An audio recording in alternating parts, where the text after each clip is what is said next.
Good morning students. आज हम पढ़ेंगे पाठ 2 हमारी पृथ्वी के अंदर। तो पृथ्वी के बारे में हम जानते ही हैं कि पृथ्वी हमारा एक मात्र ऐसा ग्रह है जिस पे क्या है, जीवन पाया जाता है। और यह क्या है, गतिशील ग्रह है, मूव करती है, सूर्य के चारों ओर चक्कर लगाती है और अपने अक्ष पे भी क्या है, चारों ओर चक्कर लगाती है। अब आपने सोचा होगा कि ये एक बॉल की तरह है, तो इसके अंदर और बाहर निरंतर क्या है, लगातार जो है बदलाव होता रहता है। तो आपके दिमाग में कई बार आता होगा कि इसके आंतरिक भाग में क्या है। ऊपर का तो हमें पता है, हम रहते हैं, पेड़ पौधे हैं, जीव जंतु या जलाशय हैं, जैसे तालाब है, महासागर है, तो अनेकों चीज़ें हैं इसके ऊपर। ऊपर का तो हमें पता है, लेकिन हमारे मन में आता है कि इसके अंदर क्या है, आंतरिक भाग में क्या है और ये किन चीज़ों से बनी है। तो आओ जानते हैं इसके आंतरिक भाग के बारे में। पृथ्वी का आंतरिक भाग, यह एक प्याज की तरह है। जैसे प्याज के ऊपर क्या है, परतें होती हैं, वैसे ही पृथ्वी भी क्या है, परतों से बनी है। पृथ्वी की सतह की सबसे ऊपरी परत को परपटी कहते हैं। तो यहाँ पे क्वेश्चन आपके लिए बनता है कि परपटी किसे कहेंगे या भूपर्पटी किसे कहेंगे। पृथ्वी की ऊपरी सतह, जिस पर हम रहते हैं, जो स्थल भाग है, उसको हम क्या कहेंगे, पृथ्वी की जो ऊपरी परत है उसको हम क्या कहेंगे, परपटी कहेंगे। तो देखो बच्चों, ये आंतरिक भाग दिखाया गया है पृथ्वी का। तो इसकी 3 परतें हैं। ये ऊपरी परत, इसको क्या कहेंगे, परपटी। इसकी मोटाई कितनी है, 35 किलोमीटर बच्चों। महाद्वीपों पर है, स्थल भाग जहाँ पे है वहाँ पे इसकी मोटाई कितनी है, 35 किलोमीटर है। और समुद्र भी पाया जाता है पृथ्वी की सतह पर, ऊपरी भाग पर। तो वहाँ पे इसकी भूपर्पटी की मोटाई केवल 5 किलोमीटर तक ही होती है। कम ज़्यादा हो सकते हैं, कहीं पे ज़्यादा कहीं पे कम, लेकिन जो स्थल भाग है वहाँ 35 किलोमीटर से ज़्यादा नहीं है। और जहाँ पे महासागर है उनके नीचे भी क्या है, पर्पटी है, तो वो कितनी है, 5 किलोमीटर तक ही पाई जाती है। दूसरा आता है हमारा जो येलो भाग है, इसे हम बोलते हैं मेंटल, इसको बोलते हैं मेंटल।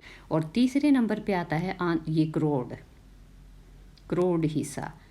क्रोड क्या है, पृथ्वी का सबसे आंतरिक भाग है।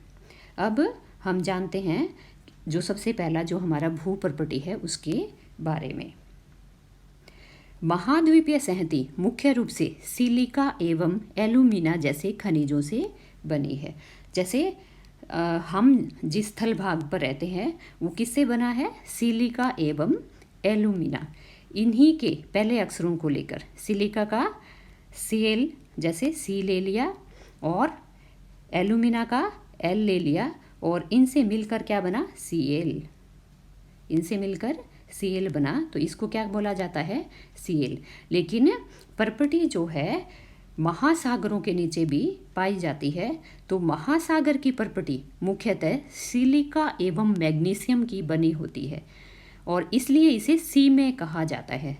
सिलिका का सी लिया और मैग्नीशियम का मैं लिया, दोनों को मिलाकर क्या बन गया, सी में बन गया, इसलिए इसे सी में कहा जाता है। तो यहाँ पे क्वेश्चन बनता है बच्चों, सी में कहाँ पाई जाती है, इंपॉर्टेंट क्वेश्चन है। सी में कहाँ पाई जाती है, महासागर की पर्पटी को हम सी में बोलते हैं। इसी तरह पूछ लेगा वो आपसे कि Cl कहाँ पाई जाती है, तो महाद्वीपीय पर्पटी को Cl बोला जाता है, उसमें सिलिका और एल्यूमिनियम की प्रधानता है। अब हम पढ़ेंगे, क्या आप जानते हैं विश्व की सबसे गहरी खान दक्षिण अफ्रीका में स्थित है तथा इसकी गहराई लगभग 4 किलोमीटर है। अब यहाँ पे प्रश्न बनता है कि संसार की सबसे गहरी खान कहाँ पाई जाती है, दक्षिण अफ्रीका में, साउथ अफ्रीका में, और इसकी गहराई है 4 किलोमीटर। तो देखो बच्चों, जो भूपर्पटी है वो 35 किलोमीटर है, महाद्वीपीय संहति जो है वो 35 किलोमीटर है, और जो महासागरों की पर्पटी है वो भी क्या है, 5 किलोमीटर। देखो महासागर 20 के करीब या 30 के करीब हो सकते हैं, 20 के करीब हो सकते हैं, और उससे नीचे 5 किलोमीटर और भूपर्पटी होती है, तो काफ़ी गहराई होती है। लेकिन जो खाने हैं बहुत गहरी होती हैं, लेकिन फिर भी वो इतनी जितनी परपटी है उतनी नहीं है, केवल उनकी गहराई लगभग 4 किलोमीटर के ही बराबर है। तेल की खोज में इंजीनियर 6 किलोमीटर गहराई तक खोद चुके हैं। पृथ्वी के केंद्र तक पहुंचने के लिए, जो बिल्कुल असंभव है। क्यों है असंभव? क्योंकि जो पृथ्वी का केंद्र है वहाँ पे बहुत ज़्यादा तापमान पाया जाता है और वहाँ तक पहुँचना असंभव है। आपको समुद्र की सतह पर 6000 किलोमीटर गहराई तक खोदना होगा, ऐसा बिल्कुल असंभव है, क्योंकि हम सिर्फ 4 किलोमीटर तक ही गहराई के खाने खोद पाए हैं, या ज़्यादा से ज़्यादा 6 किलोमीटर तक ही खोद पाए हैं। अब देखो, ये महाद्वीपीय परपटी का यहाँ पे फोटो बनाया गया है कि जैसे पहाड़ों के नीचे ये परपटी दिखाई गई है, ये महाद्वीपीय परपटी है। अब ये महासागर है नीले रंग में, और इसके नीचे ये परपटी एरो से ये दिखाई गई है, ये क्या है? परपटी है। इसकी गहराई कितनी हुई? 5 किलोमीटर ही हुई। और इसकी गहराई कितनी है? इसकी गहराई है 35 किलोमीटर तक। तो ये हमने पढ़ा भूपर्पटी के बारे में। अब परपटी के ठीक नीचे मेंटल होता है, जो 2900 किलोमीटर की गहराई तक फैला होता है। इसकी सबसे आंतरिक परत क्रोड है। तो ये मैं आपको बता ही चुकी हूँ कि जो सबसे अंदर की जो परत है वो क्या है? क्रोड है। बीच की मेंटल है, और सबसे ऊपर की परत को क्या बोला जाता है?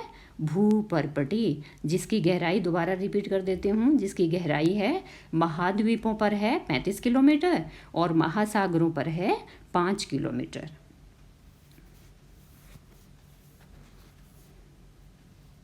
अब हम क्रोड की बात कर रहे थे। मेंटल की जो गहराई थी वो 2900 किलोमीटर, और जो क्रोड की है उसकी त्रिज्या लगभग 3500 किलोमीटर है। और यह किससे बनी है? निकिल एवं लोहे से बनी होती है। और इनके भी पहले अक्षर लेकर, निकिल से नी लेकर और फेरस से फे लेकर, ये लोहे का साइंटिफिक नेम है फेरस, तो इन दोनों से मिलकर बना है निफे, तो इसको निफे भी बोला जाता है। केंद्रीय क्रोड का तापमान एवं दाब काफ़ी उच्च होता है। क्या आप जानते हैं पृथ्वी के आयतन का केवल 0.5% हिस्सा ही परपटी है, 16% मेंटल एवं 83% हिस्सा क्रोड है। पृथ्वी की त्रिज्या 6371 किलोमीटर है। तो यहाँ पे आपको स्पष्ट हो गया कि भूपर्पटी का हिस्सा सबसे कम है, फिर मेंटल का हिस्सा है, और फिर जो है सबसे ज़्यादा किसका हो रहा है यहाँ पे? क्रोड का, जो 83% है। अब आते हैं, ये पृथ्वी की परपटी जो है किससे बनी है? तो बच्चों ये किससे बनी है? शैल एवं खनिज से। पृथ्वी की परपटी अनेक प्रकार की शैलों से बनी है। पृथ्वी की परपटी बनाने वाले खनिज पदार्थ कि किसी भी प्राकृतिक पिंड को शैल कहते हैं। अब शैल किसे कहेंगे? जिनसे भूपर्पटी बनी है वो प्राकृतिक पिंड, वो प्राकृतिक पदार्थ क्या कहलाएंगे? शैल कहलाते हैं। और ये शैल विभिन्न रंग, आकार एवं गठन की हो सकती है। मुख्य रूप से शैल 3 प्रकार की होती हैं। आग्नेय, इंग्लिश में इसे बोलेंगे इग्नियस, और अवसादी, जिसे इंग्लिश में बोलेंगे सेडिमेंट्री, और कायांतरित, जिसे इंग्लिश में बोलेंगे मेटामॉर्फिक। तो 3 प्रकार की मुख्यतः शैलें होती हैं। तो सबसे पहले आती है आग्नेय शैल या इग्नियस शैल, जो किससे बनती है? ये द्रवित मैग्मा ठंडा होकर ठोस हो जाता है। इस प्रकार बने शैल को आग्नेय शैल कहते हैं। अब पृथ्वी के अंदर आपको पता है बहुत ज़्यादा गर्मी है, और गर्मी से क्या है, कई बार क्या है, ज्वालामुखी फटते हैं। और जब ज्वालामुखी फटते हैं और जब वो भूपर्पटी पर ऊपर आ जाता है, बाहर आ जाता है, पृथ्वी की सतह पर आ जाता है, जो लावा अंदर जब रहता है, पृथ्वी की सतह के अंदर जो पिघला हुआ पदार्थ अंदर होता है उसे लावा बोलते हैं। लेकिन जब वो लावा पृथ्वी की सतह पर आ जाता है तो उसको क्या बोलते हैं बच्चों? मैग्मा। और ये मैग्मा ठंडा होकर क्या बनाता है? आग्नेय शैलों को बनाता है। और इन्हें प्राथमिक शैल भी कहते हैं। आग्नेय शैल का दूसरा नाम क्या हो गया? प्राथमिक शैल। और आग्नेय शैल दो प्रकार की होती है, अंतर्भेदी शैल एवं बहिर्भेदी शैल। तो क्या आप ज्वालामुखी से निकलने वाले लावा की कल्पना कर सकते हैं? बहुत उबलता हुआ आपने कभी टीवी पर या न्यूज में कभी देखा होगा या फिर किसी प्रोग्राम में देखा होगा लावा, तो वो ज्वालामुखी फटता हुआ कभी ना कभी आपने देखा होगा। तो ये क्या है? बहुत गर्म होता है और वास्तव में आग की तरह लाल द्रवित मैग्मा ही लावा है जो पृथ्वी के आंतरिक भाग से निकलकर सतह पर आता है। और जब द्रवित लावा पृथ्वी की सतह पर आता है तो यह तेजी से ठंडा होकर ठोस बन जाता है और इस प्रकार से बने शैल को बहिर्भेदी आग्नेय शैल कहते हैं। इनकी संरचना बहुत महीन दानों वाली होती है। उदाहरण के लिए बेसाल्ट जो चट्टानें होती हैं वो बहिर्भेदी आग्नेय शैल होती हैं।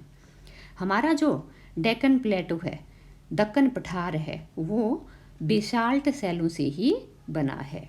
द्रवित मैग्मा कभी कभी भूपर्पटी के अंदर गहराई में ही ठंडा हो जाता है।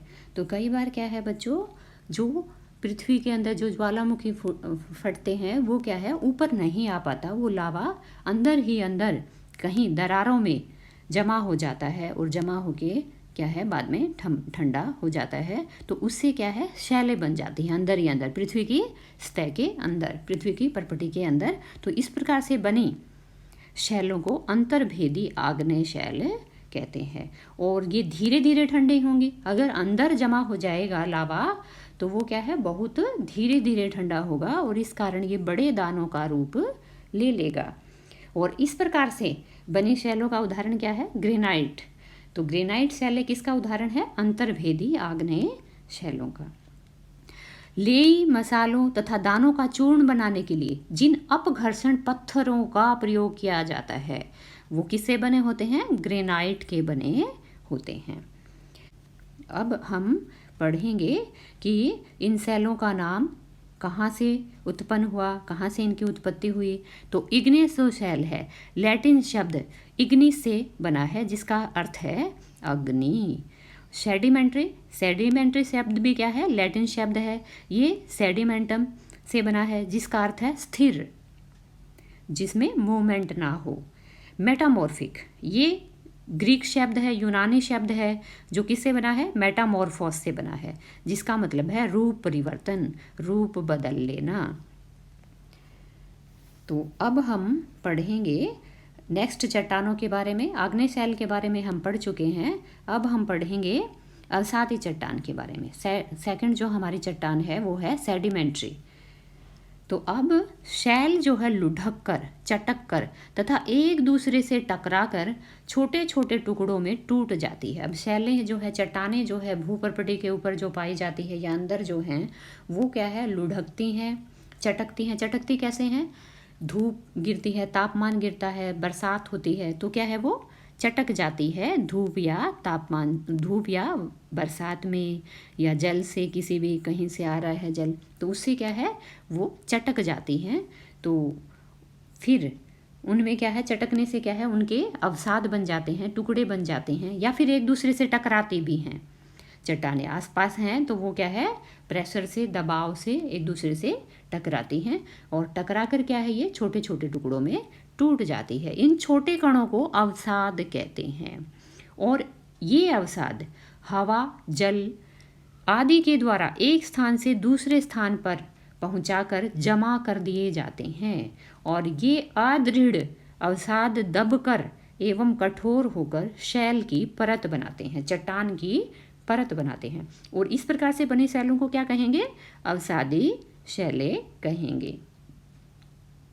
उदाहरण के लिए बलुआ पत्थर रेत के दानों से बनता है।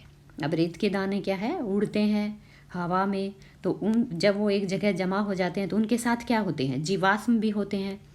तो कई बार पूछा जाता है कि कौन सी शैलों में जीवाश्म पाए जाते हैं। तो जो अवसादी शैलें हैं उनमें क्या है, जीवाश्म पाए जाते हैं। क्यों? क्योंकि इन शैलों में पौधों, जानवरों एवं अन्य सूक्ष्म जीवाणु जो कभी इन सेलों पर रहे हैं उनके जीवाश्म भी हो सकते हैं। तो ये सेलें कौन सी होती हैं? अवसादी सेलें होती हैं। अब यहाँ पे जीवाश्म किसे कहेंगे? शैलों की परतों में दबे मृत पौधे एवं जंतुओं के अवशेषों को जीवाश्म कहा जाता है। अब इसके नाम से स्पष्ट है कि जीव प्लस आश्म, तो जीवों के जो अवशेष होते हैं, जीवों के जो कण होते हैं, उनको क्या कहेंगे?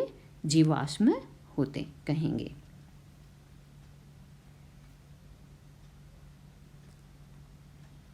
अब हमने पढ़ लिया कि आग्नेय शैलें क्या होती हैं और अवसादी शैलें क्या होती हैं। तो आग्नेय एवं अवसादी शैल जब उच्च ताप एवं दाब के कारण बदल जाती हैं, उनके रूप में परिवर्तन हो जाता है, तो उन्हें हम क्या कहेंगे? कायांतरित शैल कहेंगे। उदाहरण के लिए चिकनी मिट्टी स्लेट में बदल जाती है, चूना पत्थर संगमरमर में बदल जाता है। क्यों बदल जाता है? उच्च ताप एवं दाब के कारण।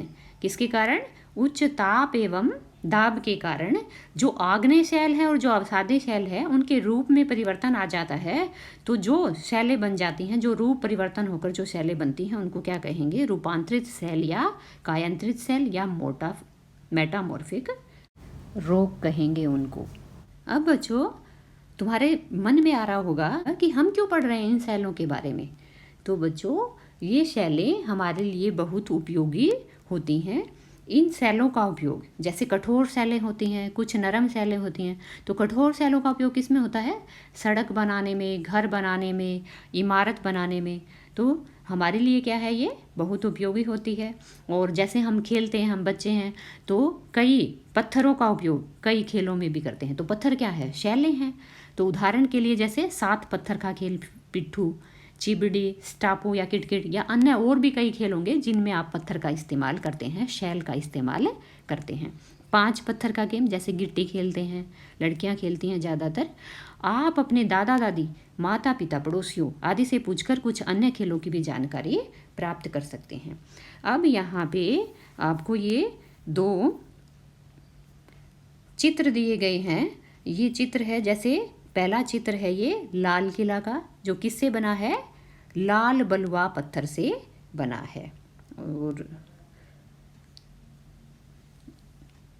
लाल बलुआ पत्थर कौन सी चट्टान का उदाहरण है? अवसादी शैल का उदाहरण है। अब दूसरा जो चित्र है वो क्या है? हमारे ताजमहल का है।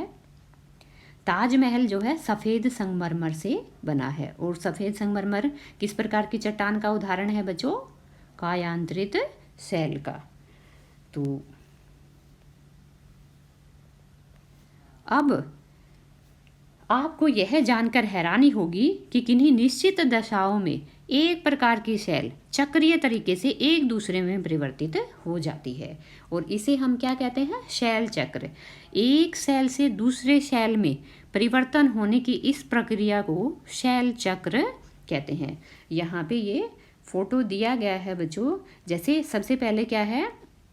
यहाँ पे ज्वालामुखी फटता हुआ दिखा रहा है, और ये जो है मैग्मा है। मैग्मा क्या है? अंदर की चट्टानों, अंदर की दरारों में जमा हो रहा है। अगर बाहर आएगा तो क्या है? वो लावा बन जाएगा और वहाँ पर शैल बनाएगा। तो जब इनसे चट्टानें बनेंगी वो क्या कहलाएंगी? आग्नेय शैल कहलाएंगी। फिर आग्नेय शैल के ऊपर जब उच्च ताप या दाब गिरेगा तो वो क्या बन जाएंगी? कायांतरित शैल बन जाएंगी। लेकिन जब आग्नेय शैल चटक कर, लुढ़क कर, उनके अवसाद कहीं जाकर जमा हो जाएंगे, चटकती हैं, लुढ़कती हैं या रगड़ खाती हैं, तो उनके क्या है? छोटे छोटे कण टूट कर गिरते हैं। और जब वो छोटे छोटे कण जल या हवा के द्वारा बहाकर किसी एक जगह पर जमा कर दिए जाते हैं तो उनसे क्या निर्मित होता है? क्या बनता है? उनसे अवसादी चट्टानें बनती हैं। तो आग्नेय शैलों से क्या है? कायांतरित शैलें सीधी भी बन जाती हैं और अवसादी शैलें भी बनती हैं। तो अब अवसादी शैलें बन चुकी हैं हमारी। फिर ये अवसादी शैलों पर भी, जैसे आग्नेय शैलों पर ताप एवं दाब के प्रभाव से कायांतरित शैलें बन गई, उनके रूप में परिवर्तन आ गया, उसी प्रकार अवसादी शैलों पर भी जब उच्च ताप एवं दाब गिरता है नॉर्मल जो सामान्य जो तापमान है या सामान्य जो दाब है उनसे कोई फर्क नहीं पड़ता उनके रूप में, लेकिन जब उनके ऊपर उच्च ताप एवं दाब पड़ता है तो उनके रूप में बदलाव आ जाता है। और इस प्रकार से बनी चट्टानों को जब उनके रूप में परिवर्तन आ जाएगा तो क्या कहेंगे? कायांतरित शैल कहेंगे। अब कायांतरित शैल बच्चों क्या है?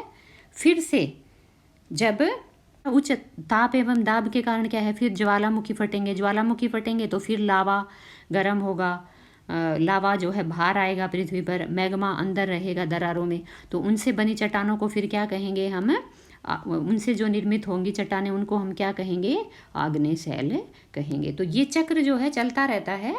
आग्नेय शैल से कायांतरित शैल व अवसादी शैलें बनती रहती हैं और अवसादी शैलों से कायांतरित शैलें बनती रहती है और कायांतरित शैलों से कौन सी चट्टानें बनेगी, कौन सी शैलें बनेगी? आग्नेय शैल। तो इस प्रकार से ये चक्र जो है चलता रहता है और इसको हम क्या कहेंगे? शैल चक्र कहेंगे।